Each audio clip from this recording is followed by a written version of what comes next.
হয় নমস্কাৰ। মই প্ৰথমতে আপোনালোকক সকলোকে ধন্যবাদ জ্ঞাপন কৰিছোঁ। আমাৰ ৰূপালী জয়ন্তী উৎসৱ উদযাপন সমিতিৰ তৰফৰ পৰা আমাৰ অংকুৰণ শান্তি নিকেতন বাৰজলা আজি প্ৰতিষ্ঠা হ'বৰ প্ৰায় 27 বছৰ কাল হ'ল।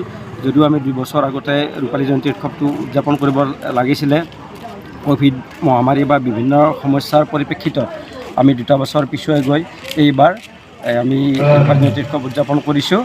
গতিকে আজি আমাৰ এই উৎসৱ ইতিমধ্যে আমাৰ চলি আছে। কেইবাটাও কাৰ্যসূচী ইতিমধ্যে আমাৰ ৰূপায়ণ হ'ল। তাৰ ভিতৰত আমাৰ কাৰ্যসূচী আছিলে প্ৰথম কাৰ্যসূচী আছিলে ৰাতিপুৱা 6 বজাত পৰিৱেশ নিকাকৰণ, আৰু এই কাৰ্যসূচীটো আমাৰ সুকলমে হৈছে। তাৰপিছত আছে পতাকা উত্তোলন ইতিমধ্যে আমাৰ হৈ গ'ল। তাৰপিছতে শ্বহীদ তৰ্পণ, স্মৃতি তৰ্পণ আৰু বৃক্ষৰোপণ, এই গোটেইখিনি কাৰ্যসূচী এতিয়ালৈকে আমাৰ হৈ গৈছে ইয়াত। আৰু আমি সকলো ৰাইজক এই অনুষ্ঠানত আহি অংশগ্ৰহণ কৰি আমাক সহায় সহযোগ কৰাৰ কাৰণে আমি বিনম্ৰতাৰে অনুৰোধ জনাইছোঁ।